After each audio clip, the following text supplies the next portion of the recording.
L'arrêt temporaire des hauts fourneaux de la filière liquide de Fleuranges nous pénalise fortement parce que Fleuranges est un site intégré qui, depuis des décennies, fabrique des aciers de très haute technologie pour livrer des clients aussi bien de la filière industrielle, automobile et acier pour emballage.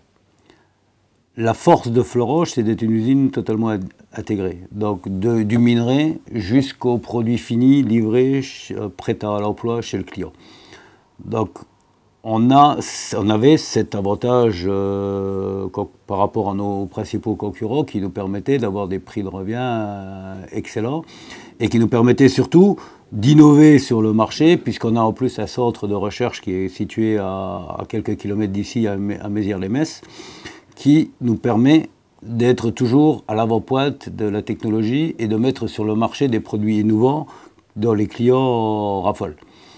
Si on perd une partie, notamment la filière liquide, on risque de devenir dépendant d'autres fournisseurs d'Abrams et on perdra l'autonomie qu'on a toujours eue. Et c'est ça qui, pour nous, est grave. Fleuranges et la France, à mon avis, ne peut pas concurrencer les pays en voie de développement. Donc on ne peut pas se situer sur un marché de commodité où on n'arrivera jamais à concurrencer les pays en voie de développement qui auront toujours des prix de revient nettement plus bas que l'Europe de l'Ouest en général et que la France en particulier. Donc il nous faut absolument continuer dans cette stratégie à être toujours à l'avant-garde des produits de manière à garder cet avantage sur les pays émergents. Malheureusement, depuis qu'on a été repris par ArcelorMittal, depuis que Arcelor a été repris par Mittal lors d'une OPA il y a quelques années maintenant, on a l'impression qu'on n'est plus de la même stratégie. Aujourd'hui, il n'y a plus de gros produits qui se développent.